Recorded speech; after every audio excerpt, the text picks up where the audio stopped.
አርሲ ውስጥ ክርስቲያኖችን ማን እያደረጋቸው እንደሆነ በማስረጃ ለመመልከት እንሞክር። ሁላችን መቼ ነው የምንደነግጠው? መቼ ነው የምናለቅስ? መቼ ነው ደም እንዲቆም? መቼ ነው በቀል እንዲደርቅ? ሲሞት እኮ ሲኖዶሱ በጣም ውሳኔ ማሳለፍ አለበት። ምንድነው እንደ ዝም ብሎ እንስሳ እንደሞተ የሚቆጠረው? ልጆቿንና ቤተክርስቲያኗን ጠብቃ መኖር አለባት።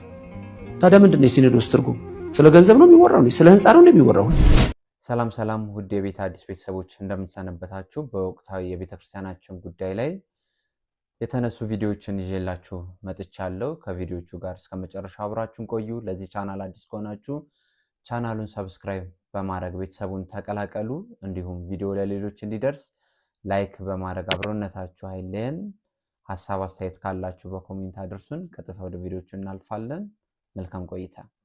አርሲ ውስጥ ክርስቲያኖችን ማን እያደረጋቸው እንደሆነ በማስረጃ ለመመልከት እንሞክር። ሁላችሁም ይሄን ቪዲዮ እንዳያስጠፉት ኮፒ ሊንክ፣ ሼር፣ ፖስት እያደረጋችሁ ሐሳባችሁን በኮሜንት ገለጡልኝ። ወደ ማስረጃው እንለፍ። ያለፍቶች ነው እንግዲህ እስላማዊ ሽብረት የሶማሊያ በቅርብ ጊዜ በርካታ ዘመናት ስለ አስተምሯል። አሁን ደግሞ ድርጅቱን እያሰፋውን ኢትዮጵያ ውስጥ ገብቷል። ለበርካታ ዘመናት ለእስልምና ሲታገል ኖሯል። አሁን ደግሞ ድርጅቱን አስፍቶ ኢትዮጵያ ውስጥ ገብቷል ብሎ እየተናገረ ነው። ካታዋሶችን ያወጣል ኖሯል። አብዛኛው በአፋር ክልልና በኬንያ እንዳለ ደቡብ ወሎ በሙሉ እስከ አማራ ሳይንት ድረስ መግባት የሚያስችልና ከሙሉ መስርተናል። ደቡብ ወሎ ሙሉ በሙሉ እስከ አማራ ሳይንት መግባት የሚያስችለንን አቅም ሁሉ መስርተናል እያለ ነው። ይህን አካባቢ እንግዲህ ቢያንስ እንደምንም አድርጎ ያለውን አቅማችንና መጠን አስፈቃስ ህዝባችን ሁሉን ወደ ጂሃዲስ አስገብተን እስላማዊ መንግስት እንመሰርታለን። እዛ አካባቢ ያሉ ህዝቦችን ደግሞ ቀስ በቀስ ጊዜ ይፈጅብናል እንጂ አይቀርላችሁም፣ ሁላችሁንም ወደ እስልምና ሃይማኖት እናስገባችኋለን በግዴታም ቢሆን ብሎ እየተናገረ ነው።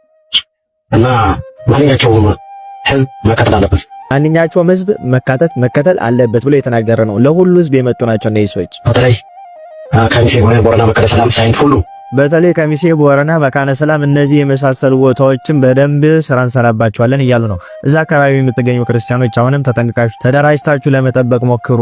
ለምን ከተባለ ከአርሲ በኋላ ወደ እናንተ ስለሚዞሩ ማንኛቸውንም የኛን እስልምና ያልተቀበለ ሙሉ እንዲቀበል እናደርጋለን። በቃ ይሄ ግድ ነው። ማንኛቸውንም የኛን እስልምና ያልተቀበለው ሁሉ እንዲቀበል እናደርጋለን። ስለዚህ እነዚህ ሰዎች ታጥቀው ተደራጅተው ከውጪ ኃይሎች ድጋፍ እያገኙ ስልጠናን እየሰለጠኑ እንደሆነና አሁን ዝግጅታቸውን እንደጨረሱ እየተናገሩ ነበር። ይሄ ቪዲዮ ቆይቷል። አሁን ታዲያ ይህን ዝግጅታቸውን ጨርሰው የክርስቲያኖች አቅም ደከም ወዳለበት ቦታ እየሄዱ ክርስቲያኖችን እየጨፈጨፉ ይገኛሉ ማለት ነው። እነዚህ ሰዎች አሁንም ድረስ ክርስቲያኖችን ለማጥፋት ሁሉንም ወደ እስልምና ሃይማኖት ለማስገባት ዝግጅትና ስፖርት እየሰሩ እየታጠቁ እንደሆነ በማስረጃ ለማየት እንሞክር። ሱብሃነሁ ወተዓላ ያው ትእዛዝ ለመፈጸም ዛሬ ላይ በዝግጅት ላይ እንገኛለን ኢንሻአላህ። አላህ ሱብሃነሁ ወተዓላ ደግሞ በዚሁ ሻሃዳ እስከናገኝ ድረስ ጽናቱን እንዲሰጠን እንለምናለን። አያል ኩፋሩ ሙተዲን እናንተ ከሃዲያንና ከዲኑ ወደ ኋላ የተመለሳችሁት አላችሁበት ድረስ እንደምንመጣ ኢንሻአላህ እንተማመናለን ማለት ነው። በአላህ ሱብሃነሁ ወተዓላ ፍቃድ ካላችሁበት ድረስ በእርድም ይሁን በክላሽ እንመጣችኋለን ኢንሻአላህ። አላችሁበት ድረስ በእርድም ይሁን በክላሽ እንመጣባችኋለን። ብቻ ትንሽ ጊዜ ስጡን እያሉ ወደ ኋላ የቀራችሁ ሰዎች ኢዝራኤል ማድረግ የማይመቻችሁ ከሆነ እንኳን ባላችሁበት ከሃዲያኖችን በምትችሉት አጋጣሚ መዋጋት እንዳለባችሁ አስተላልፋለሁ ኢንሻአላህ። ያን ሳውን መታችሁ ከኛ ጋር መስራትና መደራጀት እንኳን ቢያቀታችሁ በያላችሁበት ቦታ ሁሉ ክርስቲያኖችን ለመዋጋትና ለመፋለም ተዘጋጁ ብለው መልእክት ያስተላልፉ ነው። ቅድም ያየናቸውም አሁን ያየናቸውም ሰዎች ማን ናቸው? ሁሉ ሙስሊሙን ያጠቃልላል ወይ ብለን ስንጠይቅ ደግሞ እኚህ አባት መልስ መልሱልናል። እናችሁ ጽፍሩ ላምኛችሁ የሚል የዋሃብያ ወገኔ አክራሪ ጽንፈኛ ኤስአኤስ ቦኮ ሐራም አልሸባብ አልቃኢዳ ሀገርህ ላይ እየተስፋፋ ነውና ይሄን በጋራ እንታገል። ኢትዮጵያ መንግስት እንኳን ሸባብ ለመዋጋት ሶማሌ ይባላል። ሶማሌ ከዚህ ያለን አልቃኢዳ አስተምሮቱ አልቃኢዳ ቦኮ ሐራም በነፈቱል መጂድ አይደለም የሚመሩት ተግባሩ ሆኗል ያልሆነም ወይ ሌላ ጉዳይ ነው። ለምን የሀገራችን እሴት የሀገራችን ባህሪውም ለነሱ አልተመቸም። ክብሪቱን በለኮሱት ቁጥር ይጠፋባቸዋል። አሁን ጎንደር ላይ ተቀጣጠለ ብለው ተወራቢ ምናምን አገሯ ሊያያይዙ ሲሉ ስለ የክርስቲያኑ አንዳንድ ስነ ምግባር ያለው ስላለ ሙስሊሙም እነሱ ስለጠሩት ብቻ ተወው ተነስቶት ስለማይል እንጂ የሃይማኖት መጨፋጨፍ የሃይማኖት አድርገው ሁሉ ሊያስፈርሱት ነበር የፈለገው። ስለዚህ በቀጣጠሉ ቁጥር እየጠፋ ስላስቸግራቸው እንጂ እነሱ አይሳይስ አይደሉም ማለት መታለል ነው። ይሄ ክፍል አሁን ጉልበታቱ አቅማቶ ነው እንጂ አንገቱን ደፍቶ እየኖረ ያለ ባገኘው አጋጣሚ ሁሉ ክርስቲያኖችን ለማረድ ዝግጁ ነው። አሁንም ደግሞ በተመቸበት ቦታ ላይ እንዲሁ ይሄን ስራ እየሰራ ይገኛል። አሁንም ቢሆን በሙስሊሙና በክርስቲያኑ መሃል መሻከር የመጣው ማን ከመጣ በኋላ ነው ብለን ጥያቄ ብንጠይቅ መልስ ይመልሱልናል። በሙስሊሙና በሌላው ሃይማኖት ተከታይ ይሄ ሁሉ ጉድ መሻከር የመጣው እነሱ ከመጡ በኋላ ዋሃብያ ረብሻ ሲኖር ነው የሚያተርፈው። ሰላም ከሆነ ጸጥ ካለ መስጊድ ካልተቃጠለ ረብሻ ከሌላው ሃይማኖትም ጋር እርስ በርስ ካልመጣ ይደርቅባቸዋል። እና ለምንድነው አርሲ ላይ ብቻ ጭፍጨፋው የበረታው? ለምን ወደ ሌላው አካባቢና ክልል አይመጡም ከተባለ መልሱን ከዚህ ቪዲዮ በመነሳት እንመልስ። ክርስቲያኖችም ማለት ነው ጥያቄ ያለኝ እኔ ምናልባት ረዱ የሚለው ነገር ከታዘዝን እስካሁን ምን አቆያችሁ አይደል? ረዱ ተብለን ታዘናል። ረዱ ብለን ከታዘዝን ደግሞ ለምንድነው እስካሁን ክርስቲያኖች የምናቆያቸው ማናርዳቸው ብላ ጠየቀችው። ይሄን ሰውየውም እንዲህ ብሎ መለሰልን። እሱ እንኳን ምናልባት አልችል ብለን ሊሆን ይችላል። ታዘን አለማድረጋችን እኮ ለምን እስከዛሬ ያቆይ ነው የታዘነው ሁሉ ስለማላደርግ ነው። እስከማንችላቸው ሆኖ አርገኖ ሊሆን ይችላል። እስከማንችላቸው ሆኖ አርገኖ ሊሆን ይችላል። የአቅም ጉዳይ አንሶን ማንችላቸው ሆኖ ነው እንጂ አንገታችንን ደፍተን ቁጭ ያልነው ብንችልና ጊዜው ቢመቻችልን ኖሮ ማረድ ውስጥ ተፈቅዶልናል ብሎ እየመለሰላት ነው። እና ለዚህ ሁሉ ዝግጅትና ዛቻ ክርስቲያኖች ምን አይነት መፍትሄ ነው መውሰድ ያለባቸው ብለን ጥያቄ ስናነሳ ብፁዕ አባታችን አቡነ ሉቃስ ሁሉ ጳጳሳት በዚህ ጊዜ መናገር ያለባቸውን ወክለው እነሱ እንዲህ አይነት መልእክት አስተላልፎልናል። አሁን ለሚመጡ ለነዚህ አራጆች እጅና አጣጥፋ ከምትቀመጥ በዚህ መንገድ መልሳቸው ብለው አባታዊ ምክራቸውን አስተላልፈዋል ብፁዕ አቡነ ሉቃስ። ጀምሮ ገና አባባሌ በገጀራ ከመሞት በስለት ከሚቆራርጥህ መሳሪያህን ይዘህ ታጥቀህ ያየህ እንደሆነ የወንድ በር ይሰጥሃል። ነፍስ ነው እንደያዘ ደመ ነፍስ ነው እንደያለ ከአንተ ውስጥ ያለው ደም እሱም ደም ይፈሳል። ይገለኛል ብሎ ስለሚፈራ የወንድ በር ይለቅልሃል። አሟሟትህን እንትን ይላል። ዝም ብለህ አትሞት። ተደራጅ ነው ብለህ ወገኔ የፈሪ ሞት አትሞት። የአባታችን የአቡነ ሉቃስ በረከታቸው የደረብን የተናገሩትን ንግግር በተግባር ቀይረ ነው ተደራጅተን ሊገለን የሚመጣን ሰው መመከትና ራስ መከላከል እንደሚገባ ብፁዕ አባታችን መልእክት አስተላልፈውልናል። ሌሎች እንዲዳረስ በደንብ ኮፒ ሊንክ ሼር ፖስት አድርጉት። ይቆያል። አባታችን የሚያስተላልፉት መልእክት በትክክል ወቅቱን የገለጸ ነው። መዘጋጀት ባለብን ልክ ተዘጋጅተን ቅድስት ቤተክርስቲያናችንን ህዝበ ምእመኑን መጠበቅ ባለብን መከላከል ባለብን ልክ ልንከላከል ይገባል። አባቶቻችንም ከፊት ቀድማችሁ ልክ ብዙ አባታችን እንደተናገሩት ከፊት ሆነን ለልጆቻችሁ መንገድን ልንመራ፣ ልናሳይ፣ ልንጠብቃቸው፣ ልንከላከላቸው ያስፈልጋል ማለት ነው። ወደ ቀጣዩ ቪዲዮ እንሄዳለን። ይሄ አስረሽ ምሽው አይበቃን። ይሄ ግሮሰሪ ዘግቶ መጨፈር አይበቃን። ይሄ መለስ ቀለስ ገባ ወጣ ህይወት አይበቃን። ይሄ ወሬ እያወሩ ማምሸት አይበቃን። ምን ሲሆን ወዴት እንዲያድግ ነው የምንፈልገው? ቀስ እያለ ከዚህ በላይ መደንገጥ የለብንም። በዚህ ዘመን የግድ ካራኛ አንገት ላይ መምጣት አለበት እኛ ለማልቀስ። የእያንዳንዳችን ደም መፍሰስ አለበት።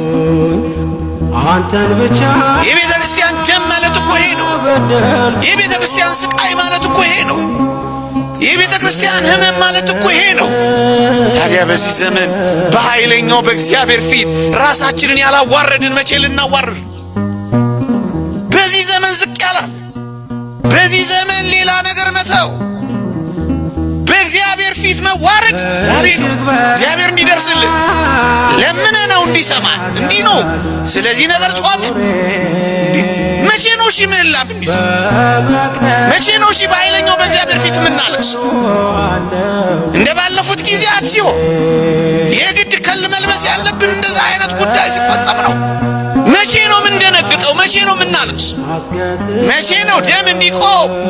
መቼ ነው በቀል እንዲደርቅ የምናነባው በኃይለኛው በእግዚአብሔር ፊት? መቼ ነው የምንዋረደው? እግዚአብሔር እንደዚህ ካልሆነ አይቀበልን።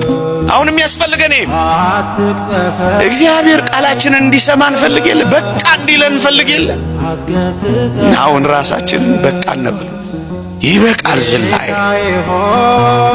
ይበቃል ኃጢአት፣ ይበቃል ክፉ መንገድ፣ ይበቃል የስካሁኑ ጎዳናዬ። እግዚአብሔር እንዲሰማኝ ቃሌ በእግዚአብሔር ፊት እንዲሰማ እኔ ከኃጢአት ጋር ቆራረጣ እሱ ነው የሚያስፈልገው። ቃል ሕይወት ያሰማልን መምህራችን ልክ ናቸው። በዚህ ሰዓት ላይ ትክክለኛው መፍትሄያችን ትክክለኛው ምላሽ ሰጪያችን እግዚአብሔር አምላካችን ስለሆነ በሱ ፊት ራሳችንን እናዋርደን የሱን ምላሽ የሱን ፍርድ ልንጠብቅ ያስፈልጋል። ወደ ቀጣዩ ቪዲዮ እናልፋለን። አንድ ክርስቲያን ሲሞት እኮ ሲኖዶሱ በጣም ውሳኔ ማሳለፍ አለበት። ምንድነው እንደ ዝም ብሎ እንስሳ እንደሞተ የሚቆጠረው? ልጆቿንና ቤተክርስቲያኗን ጠብቃ መኖር አለባት። ታዲያ ምንድነው የሲኖዶስ ትርጉም? ስለ ገንዘብ ነው የሚወራው? ስለ ህንፃ ነው የሚወራው? ሁሉ ጊዜ በዚህ መልክ ነው ቤተክርስቲያኗ ራሷን መጠበቅ ያለባትና አጋጣሚ በዚህ ሰሞን ያለው ነገር ስለነካይ ነው ይሄን የምናገረውና ክርስቲያኖችም በጾም ጊዜ ሆነ ከጾም በኋላ ራሳችንን ማጠንከር ከእግዚአብሔር ጋር ጠንካራ የሆነ ግንኙነት ወንበራችሁ ላይ ሲመጡ ጥቁር ታስለብሱናላችሁ በእኛ ህይወት ላይ ሲመጡ ግን ለምንድነው ጥቁር ማታስለብሱን ለምን አዋጅ አታውጁም ጥቁር አስለብሱን አሁንም ምህላው ይታወጅ ጾሙ ይታወጅ ጆቻችንን ከልባችን ጋራ በላይ ወዳለው ወደ ሰማይ ወደ እግዚአብሔር እናንሳ እናንተ ከፊት ቀደሙ እረኛ ስለሆናችሁ እኛ በጎች ደግሞ ከኋላ እንከተላለን በአሁን ሰዓት ትኩረት ሁሉ ወደ አርሲ መሆን ይገባዋል የንጹሃን ወገኖቻችን ጭፍጨፋ የንጹሃን ወገኖቻችን ደም ሁላችንንም ሊያሳስበን ይገባል እግዚአብሔር አምላክ ሞታችንን ተመልክቶ ሐዘናችንን ተመልክቶ እንዲፈርድልን እንዲራራልን ወቅቱ የጾም ጊዜ ነውና ሁላችንም በጸሎት ልንበረታ ልንጸና ያስፈልጋልና በግፍ ለታረዱ ወገኖቻችን ነፍሳቸውን በአጸደ ገነት ያሳርፍልን ቤተሰቦቻቸው ለወገን ዘመዶቻቸው መጽናናትን ያደልልን እንላለን ወደ ቀጣዩ ቪዲዮ እናልፋለን የጎዳና ላይ ኢፍጣር ትላንትና እንደ ቀልድ ነበር የተጀመረው ዛሬ የዲናችን አንድ አካል ሆኖ ሶስተኛ ዒዱ ነው እያከበሩት ነው 4 አመት ሙሉ ቢድዓ ሲፈጠር በቀላሉ ምን ይሆናል ምን አለበት ተሰብስበን ብናፈጥር በተባለ መልካም በሚመስል እሳቤ ተፈጠረ 1 አመት ተካሄደ ከዛ የጀመሩት ሰዎች ምን ያህል ቢዝነስ እንደሚያስገኝ ብር እንደሚያመጣ ብዙ ስፖንሰሮች እንደሚገኙበት ሲያውቁ ዛሬም ድረስ 4 አመታትን አመት ጠብቀው እያከበሩት ይገኛሉ ትልልቅ ዑለማዎች ፈትዋ ሰጥቷቸዋል ይህ ነገር ቢድዓ ነው እረፉ አላህን ፍሩ ነገር ግን ያው ዱንያ ከዲን ጋር ሲከላከል ያስቸግራል ያን ሁሉ ገንዘብ ያን ሁሉ ስፖንሰር ማጣት አልፈለጉም የዑለሞችን ፈትዋ ወደ ጎን ብሎ ዛሬም ድረስ ኑ ጎዳና ላይ አፍጥሩ ኢድ አክብሩ ሶስተኛ ኢድ አድርገውት ማለት ነው አላህ ተባረከ ወተዓላ ለኛ የደነገገልን 2 ኢድ ነው እንደዛ ከሆነኛ የነብያችን ሰለላሁ ዐለይሂ ወሰለም ወልደትን መውሊድን ለምንድነው ቢድዓ እያልን መንፈረጀው ወይስ እናንተም እንደነሱ ቢድዓ ሐሰና እያላችሁ ነው ቢድዓ በሁለት ይከፈላል በሉን እንሞግታችሁ በማስረጃ ካልሆነ ግን 2 አይነት ሚዛን እስልምና ላይ የለም አንተ ለሰዎች ቢዝነስ ለሰዎች ገንዘብ ማግኛ ብለህ አላህ ያልፈቀደው አላህ ያልደነገገው ዲን ላይ ሄደ ለምን ታከብረዋለህ የጎዳና ቢድዓ ላይ አንድም መስለሃ የለውም እነሱ መስለሃ ብለው የሚያነሱት ነጥብ ምንድነው ኦርቶዶክሶች አብዮት አደባባይ የኛ ነው ይላሉ ስለዚህ እኛም አብዮት አደባባይ መስቀል አደባባይ የሙስሊሞች ጭምር ሀብት እንደሆነ ወተን እናሳይላሉ በዚህ ነው እንደምታሳየው ዲን ላይ አዲስ ጭማሪ እየጨመርክ መስቀል አደባባይ የኛ ሆነ አልሆነ ምንድነው የምንጠቀምበት ምንድነው የሚያደርግልን ወይስ ከኦርቶዶክሶች ጋር ጸብ መፍጠሪያ መንገድ ነው የሀገር ነው ተጠቀምበት ዒድ ለምን እዛ ሜዳ ውስጥ ተወሽቀት ሰግዳለህ ያን ፈልገህ ሆነ አላህ የደነገገልህን 2 ዒዶች ለምን መስቀል አደባባይ ላይ አይሰግድም ያን ፈልገህ እውነት ከሆነ ነገር ግን ነገሩ ያ አይደለም ገንዘብና ገንዘብ ነው ስፖንሰር ይገኝበታል ብዙ ባንኮች ስፖንሰር ያደርጉታል ያን ገንዘብ ላለማጣት ብለው ዛሬም ድረስ ለ4 ተከታታይ አመታት እያከበሩት ይገኛሉ ሼህ ኢልያስ አህመድ በቅርቡ በፌስቡክ ገጹ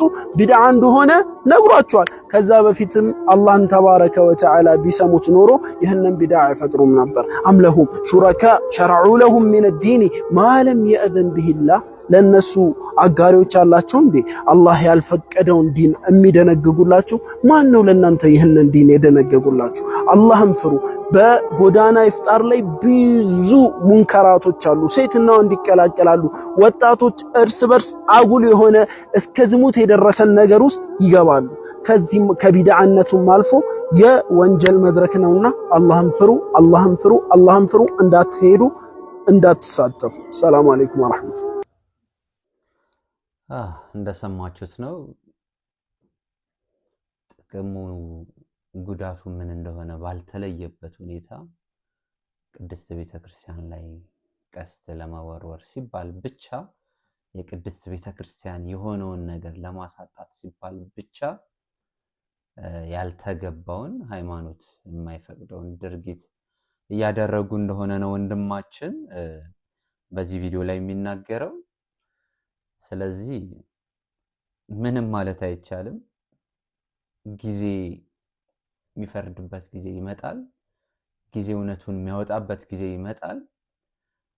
የተገፋችው ቤተክርስቲያን፣ የተነጠቀችው ቤተክርስቲያን ድምጿ የሚሰማበት ጊዜ፣ የቀደመ ክብሯ፣ የቀደመ ገናናነቷ ከፍ ብላ የምትታይበት ጊዜ ይመጣልና እኛም እሱን ጊዜ በተስፋ እንጠብቃለን። ለዛሬ ያዘጋጀናቸው ቪዲዮዎች ይህንን ይመስሉ ነበር።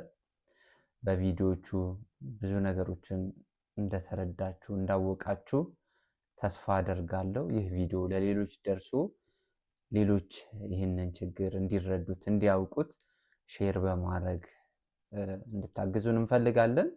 ቪዲዮን ላይክ አድርጉት። ለዚህ ቻናል አዲስ ከሆናችሁ ቻናሉን ሰብስክራይብ በማድረግ ቤተሰቡን ተቀላቀሉ። ሐሳብ አስተያየታችሁን በኮሜንት አድርሱኝ። በቀጣይ በሌላ በአዲስ ቪዲዮ እስከምንገናኝ ሰላም እግዚአብሔር ከኔም ከእናንተ ጋር ይሁን። ቻው፣ ሰላም ሁኑልኝ።